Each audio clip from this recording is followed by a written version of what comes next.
Hello दोस्तों, तो जैसा कि पिछले एपिसोड में हमने देखा कि शिनजू मिस सिसियान को बचाने के लिए टियानहुआ के साथ बैटल लड़ता है, जिस बैटल में टियानहुआ एक एस्ट्रल मेटियोर स्फीयर ले आया था और वो काफी ज्यादा ताकतवर था, इसलिए देखकर ऐसा लग रहा था कि शिनजू इस बैटल को हार जाएगा। दूसरी तरफ मिस सिसियान को भी इसी बात का डर था, इसलिए वो मिस लियूमिंग के साथ प्रॉमिस करते हुए कहती है कि आपको हर हाल में शिनजू को बचाना होगा। अगर उसकी जान खतरे में आ जाए, बदले में मैं आपके डिसाइपल बनने के लिए तैयार हूँ और मैं आपके साथ यहाँ से चली जाऊंगी। मगर दूसरी तरफ एरिना में हम देखते हैं कि शिनजू भी सिसियान के लिए हर हाल में जीना चाहता था, जिसके लिए वो अपनी पूरी जान लगा देता है। यहाँ तक कि हम देखते हैं कि उसने अपने अजूर ड्रैगन की लाइटनिंग एट्रीब्यूशन पावर भी अवेकन कर ली थी, जिसकी वजह से शिनजू की स्पीड काफी ज्यादा तेज हो जाती है और अब वो बहुत ही बुरे तरीके से टियानहुआ को पीटने लगा, जहाँ आखिरकार फाइनल अटैक के साथ वो टियानहुआ को हरा देता है। यहाँ टियानहुआ की तो वैसे ही पुंगी बच चुकी थी, मगर दूसरी तरफ शिनजू भी लड़ते लड़ते काफी ज्यादा कमजोर हो चुका था और इसलिए अचानक से वो भी गिरकर बेहोश हो जाता है। अब आगे तो नेक्स्ट एपिसोड की शुरुआत यहाँ शिनजू से होती है, जो कि बेहोशी की हालत में पड़ा हुआ था। तभी अचानक उसका फादर वहाँ पर आ गया, जो कि काफी उदास दिखाई दे रहे थे, और वो सिसियान का लेटर लेकर आया था, जिससे वो शिनजू के सिरहाने के पास रखकर वहाँ से चला जाता है। वो जानते थे कि इस लेटर से शिनजू का दिल टूटने वाला है। तभी अचानक थोड़ी देर में हम देखते हैं कि शिनजू भी होश में आ गया था। जहाँ उठे ही शिनजू की नजर सबसे पहले उसी लेटर पर पड़ती है, जिसे खोलकर पढ़ने से शिनजू को मालूम हुआ कि ये मिस सिसियान का आखिरी लेटर है, जिसमें लिखा हुआ था कि जब तक तुम इस लेटर को पढ़ोगे मैं यहाँ से जा चुकी हूँगी। शिनजू, मुझे माफ कर देना,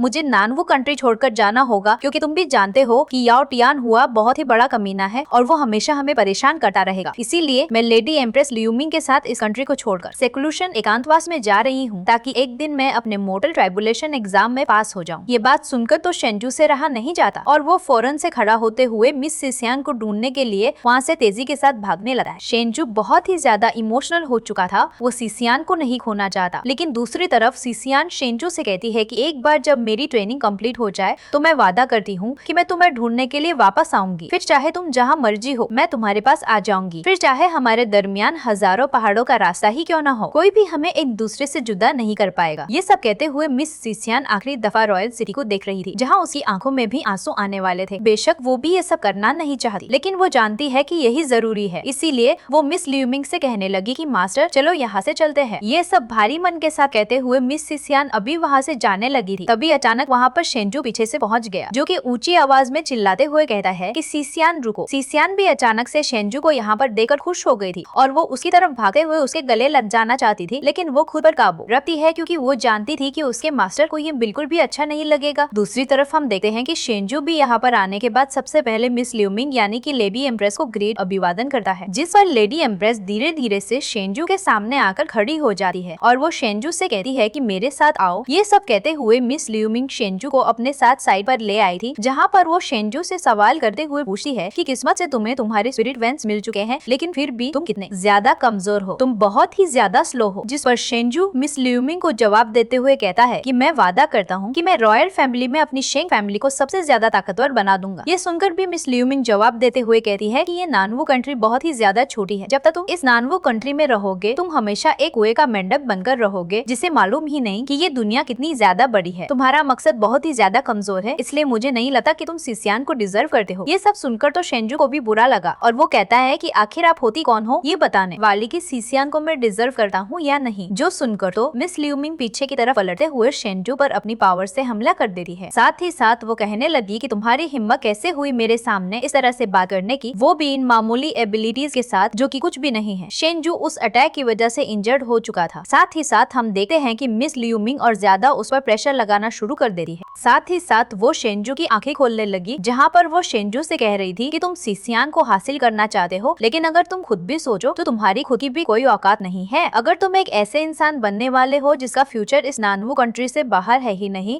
तो इसका सिर्फ एक ही मतलब होगा कि तुम इस दुनिया में बहुत ही कमजोर रह जाओगे। इस दुनिया में कोई भी तुम्हें नहीं जान पाएगा, तुम कभी भी अपना नाम नहीं बना सकते। शिनजू को भी धीरे धीरे करके समझ आने लगा कि मिस लियूमिंग जो भी कह रही है वो कह तो बिल्कुल सही रही है। साथ ही मिस लियूमिंग यहाँ शिनजू पर प्रेशर लगाते हुए कह रही थी कि अगर तुम मुझसे वादा करो कि तुम सिसियान को छोड़ दोगे तो मैं तुम पर प्रेशर लगाना बंद कर सकती हूँ। जो सब सुनकर तो शिनजू जवाब देते हुए कहता है कि नहीं, ये इम्पॉसिबल है, मैं कभी भी सिसियान को नहीं छोड़ सकता, जिसने मिस लियूमिंग को और भी ज्यादा गुस्सा दिला दिया था और वो शिनजू की बॉडी पर और भी ज्यादा पावरफुल प्रेशर लगाना शुरू कर देती है। शिनजू अचानक खून की उल्टियां करने लगा, उसे बहुत ही ज्यादा तकलीफ हो रही थी। मिस सिसियान को भी ये देखकर शिनजू के लिए काफी ज्यादा बुरा लग रहा था। दूसरी तरफ शिनजू यहाँ वो वो ये सारी तकलीफें बर्दाश्त करते हुए कह रहा था कि मैं जानता हूँ कि मिस ल्यूमिंग इस वक्त मेरी कल्टीवेशन आपसे काफी ज्यादा कम है, लेकिन एक दिन मैं इस छोटी सी सिटी को छोड़कर टॉप मार्शल आर्ट सेक को ज्वाइन कर लूंगा ताकि मैं इस कॉन्टिनेंट का सबसे ज्यादा ताकतवर इंसान बन सकूं, और उस दिन मैं सिसियान को लेने के लिए वापस जरूर आऊंगा। उस दिन आप भी मुझे रोक नहीं पाओगी। और ये सब कहते हुए शेंजू अपने पैरों पर एक बार फिर से खड़ा हो चुका था। जो सब सुनते हुए दूसरी तरफ मिस ल्यूमिंग भी थोड़ी बहुत इम्प्रेस हो गई थी। वो बस सिर्फ शेंजू को यही बताना चाहती थी कि उसे अपना मकसद बड़ा करना होगा,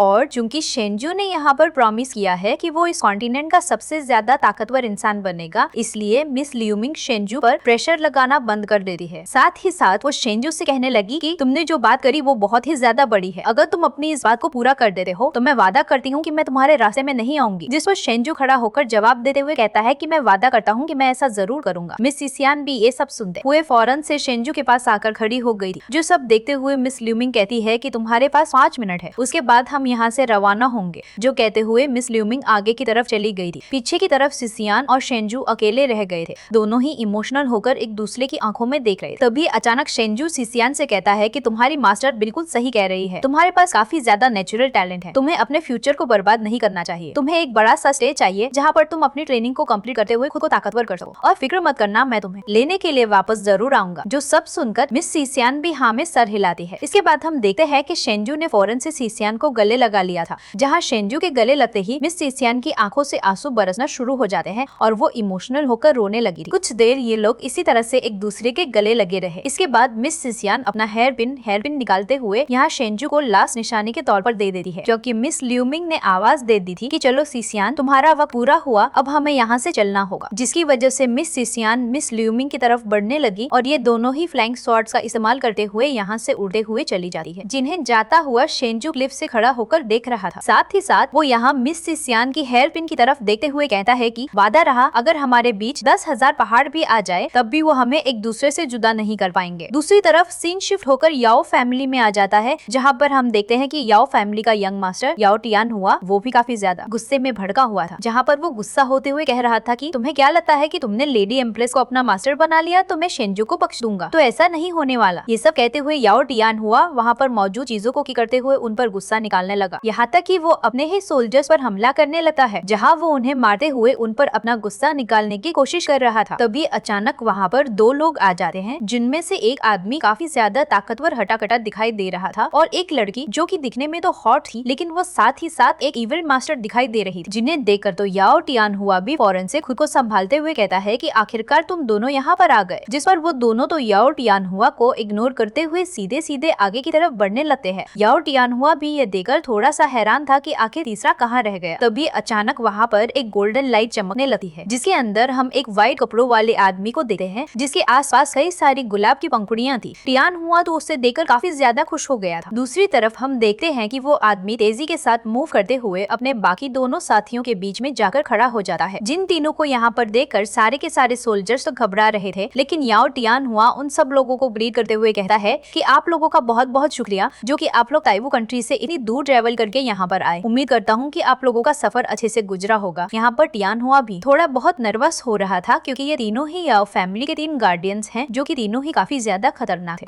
याओ टियान हुआ की ये सारी बातें सुनकर अचानक सेंटर वाला वो व्हाइट कपड़ों वाला आदमी जवाब देते हुए कहता है कि फिक्र मत करो यंग मास्टर, सब कुछ अच्छे से हो गया है और आपने जिस मसले के लिए हमें यहाँ पर बुलाया है वो भी ज्यादा बड़ा नहीं, हम जल्दी उसे सॉल्व कर देंगे। यानी कि याओ टियान हुआ ने शेंग फैमिली और शेंजू को अपने रास्ते से हटाने के लिए ताइवू कंट्री से इन 3 गार्डियंस को बुलवाया था। इसके बाद सीन शिफ्ट होकर दूसरी तरफ यहाँ शेंजू पर आ जाता है, जो कि बैठकर अपनी कल्टीवेशन प्रैक्टिस कर रहा है, और हम वहीं पर मौजूद मिस बायुवी को भी देखते हैं, जो कि शायद किसी बात को लेकर परेशान दिखाई दे रही थी। वो शेंजू में जरा सा भी इंटरेस्ट नहीं ले रही।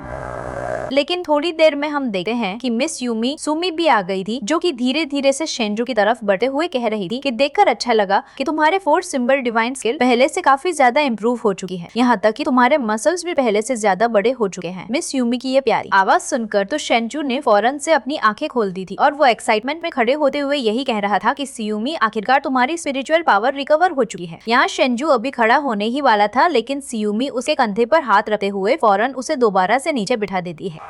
जहाँ वो उसे रोकते हुए बड़े ही प्यार से कहती है कि रुक जाओ, आखिर तुम्हें इतनी जल्दी भी क्या है। और ये कहते हुए मिस यूमी धीरे धीरे करके शेंजू की शर्ट को उतारने लगी, जो देखकर शेंजू तो काफी ज्यादा एम्बेरस हो रहा था। उसे समझ नहीं आ रहा था कि आखिर मिस यूमी कर क्या रही है। मगर दूसरी तरफ मिस यूमी तो शेंजू की शर्ट उतारने के बाद उसकी बॉडी पर एक्सट्रीम यिन यांग वेंस को देखने लगी थी, जिसके मार्क्स और पैटर्न पहले ही शेंजू की बॉडी पर अच्छे से नजर आने लगे हैं। शेंजू बेचारा तो कभी मिस यूमी की तरफ देखता और कभी बायुवी की तरफ।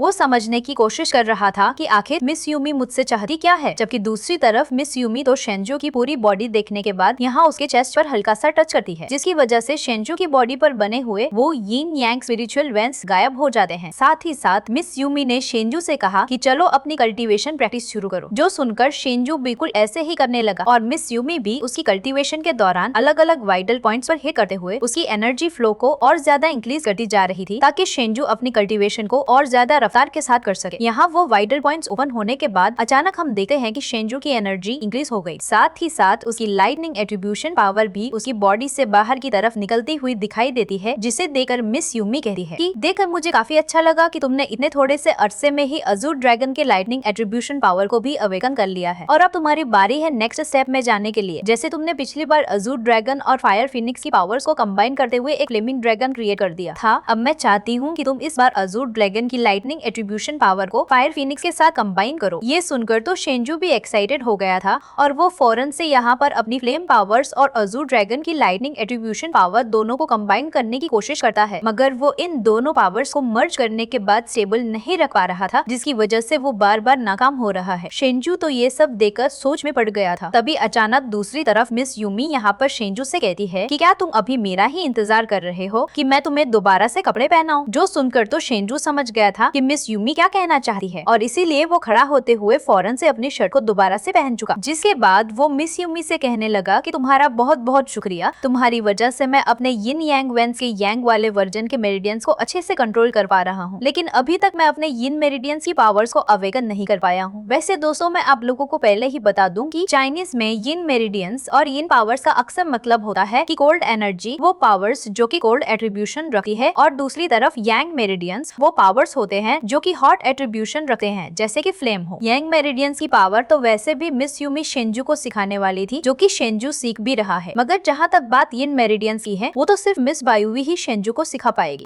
इसीलिए शेंजू यहाँ पर मिस बायुवी से कहने लगा कि क्या तुम मुझे सुप्रीम यिन डिवाइन मेरिडियंस की पावर्स को इस्तेमाल करना सिखाओगी, जिस पर मिस बायुवी तो कोल्ड आवाज में मना करते हुए कहती है कि नहीं, मैं तुम्हें यिन मेरिडियंस की पावर्स इस्तेमाल करना नहीं सिखाने वाली। जो सुनकर तो शेंजू भी हैरान हो गया था और वो सवाल करते हुए पूछता है कि ऐसा क्यों, जिस पर मिस यूमी शेंजू को समझाते हुए कहती है कि इतनी फिक्र मत करो, वैसे भी अभी तुम उस लेवल पर नहीं पहुंचे। मुझे लगता है कि पहले तुम्हें अपने यांग मेरिडियंस को अच्छे से मास्टर कर लेना चाहिए, जिसमें मैं तुम्हारी मदद करूंगी। जो सुनकर शेंजू भी जवाब दे हुए कहता है कि अच्छा ठीक है, लेकिन दूसरी तरफ हम देखते हैं कि मिस बायुवी काफी ज्यादा परेशान दिखाई दे रही है। शायद उसे ज्यादा कुछ यहाँ पर अच्छा नहीं लग रहा। वो शेंजू से अभी उतनी ज्यादा इम्प्रेस नहीं है कि वो शेंजू पर अपना वक्त बर्बाद कर सके, जबकि मिस यूमी तो पहले से ही शेंजू से इम्प्रेस है। इसके बाद हम लोगों को नेक्स्ट डे का सीन दिखाया जाता है, जहाँ शेंजू अपनी फ्लेमिंग फिनिक्स की पावर और अपने अजूर ड्रैगन की पावर्स को प्रैक्टिस करने की कोशिश कर रहा था। उसके फादर भी यहीं पर मौजूद ये सब देख रहे थे। तभी अचानक एक सर्वेंट तेजी के साथ भागता भागता वहाँ पर आकर कहता है कि मास्टर, एक बहुत ही बड़ी गड़बड़ हो चुकी है। जो सब सुनकर शेंजू का फादर सवाल करते हुए पूछता है कि आखिर क्या हुआ, जिस पर वो सर्वेंट जवाब देते हुए कहता है कि किसी ने हमारे मेडिसिन शॉप पर हमला कर दिया और वहाँ के जितने भी सर्वेंट्स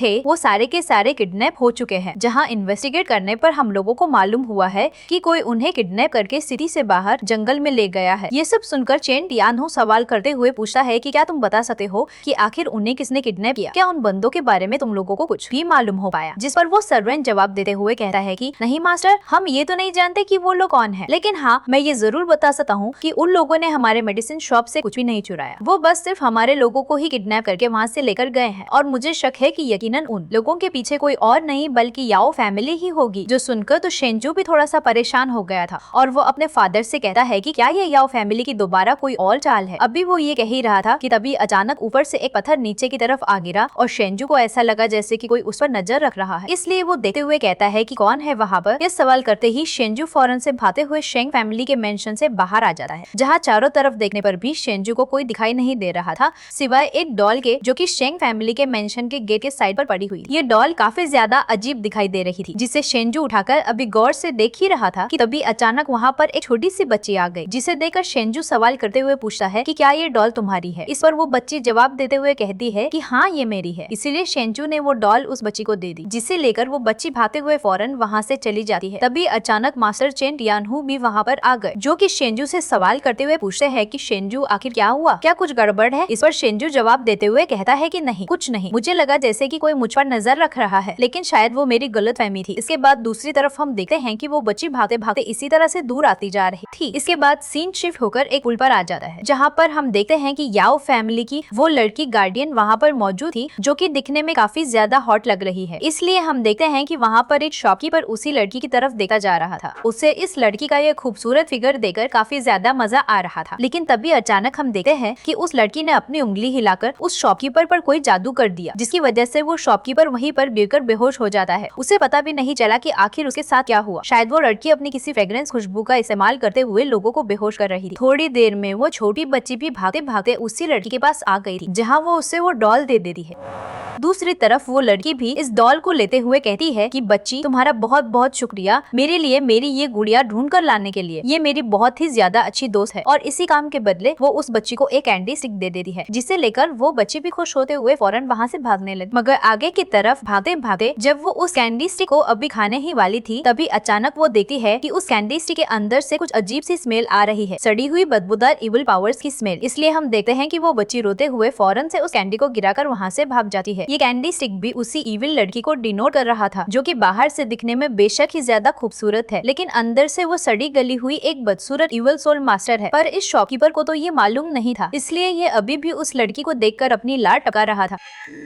दूसरी तरफ उस लड़की को जब ये मालूम हुआ, वो अपने हाथ के इशारे से यहाँ पर कुछ स्ट्रिंग्स क्रिएट करते हुए फौरन से उस स्टॉल पर हमला कर देती है, जो करते हुए वो लड़की यहाँ से चली गई। और हमें देखने को मिलता है कि वो स्ट्रिंग्स काफी ज्यादा शार्प थे, जो कि उस स्टॉल के सारे पिलर्स को क्लीन कट कर देते हैं। साथ ही साथ हम देखते हैं कि उस स्टॉल के ओनर का भी गला कट चुका था, जिसके गले से अचानक खून धड़ाधड़ बहने लगता है और वो भी नीचे की तरफ मारा गया। ये देखकर सब लोग पैनिक करते हुए यहाँ वहाँ भागने लगे, जबकि इस केओस को देखकर उस लड़की को तो काफी ज्यादा मजा आ रहा था और वो धीरे धीरे वहाँ से चली जाती है। इसके बाद सीन शिफ्ट होकर दूसरी तरफ सिटी से बाहर फॉरेस्ट में आ गया, जहाँ पर हम देखते हैं कि मास्टर चेन टियानहू अपनी शेंग फैमिली के सोल्जर्स के साथ यहाँ पर अपने साथियों को तलाश करने की कोशिश कर रहे थे। जंगल के साउथ को उन लोगों ने पूरी तरीके से छान लिया था, लेकिन वहाँ पर इन लोगों को याओ फैमिली का कोई भी सुराग नहीं मिलता। इसलिए अब ये लोग नॉर्थ की तरफ बढ़ने लगे, जहाँ से जंगल और ज्यादा गहरा है। यहाँ पर इससे पहले कि ये लोग आगे जा पाते, तभी अचानक शेंजू को अपने एक आदमी के मरने की आवाज सुनाई दी, जिसके पास आकर शेंजू और मास्टर चेन टियानहू जब आकर देखते हैं तो उन्हें देखने को मिला कि उस आदमी की बॉडी से सारा की सारा ब्लड निचोड़ दिया गया था। इसी वजह से उसकी स्किन ब्लैक दिखाई दे रही थी। साथ ही साथ उसकी बॉडी पर एक लोकेशन भी मार थी, जिस लोकेशन को देखते हुए शेंजू समझ जाता है कि वो दुश्मन वहीं पर हमारा इंतजार कर रहे हैं, जिनका सामना करने के लिए ये सब लोग तेजी के साथ उसी तरफ बढ़ने लगे। थोड़ी देर के सफर के बाद आखिरकार हम देखते हैं कि ये लोग वहाँ पर पहुँच जाते हैं, जहाँ पोस्टर पर मास्टर चेन टियानहू और शेंजू को अपने सामने वहाँ याओ फैमिली के वही 3 गार्डियन दिखाई दिए, जिनका लीडर यहाँ पर मास्टर चेन टियानहू को देखकर मुस्कुराते हुए कह रहा था कि आखिरकार क्लैन लीडर चेन टियानहू, तुम यहाँ पर आ गए, हम लोग बेसब्री से तुम्हारा ही इंतजार कर रहे थे। शेंजू तो उसकी ये बात सुनकर सवाल करते हुए पूछता है कि आखिर कौन हो तुम लोग। शेंजू का ये सवाल सुनकर तो वो लड़की जोर जोर से इविल्स की तरह हंसने लगी, जिस पर हम देखते हैं कि मास्टर चेन टियानहू तो उन तीनों को पहचानता था और वो शेंजू को बताने लगा कि ये लड़की है इविल विश, दूसरा है पपेट और तीसरा है ब्लाइंड म्यूजिशियन। ये तीनों ही काफी जाने माने हत्यारे हैं और ये है याओ फैमिली के 3 गार्डियन। जो सब बताते हुए मास्टर चेन टियानहू काफी ज्यादा घबराए हुए थे, क्योंकि वो जानते थे कि ये तीनों कितने ज्यादा खतरनाक है। और यहाँ इसी सीन के साथ हमारा ये एपिसोड यहीं पर खत्म हो जाता है।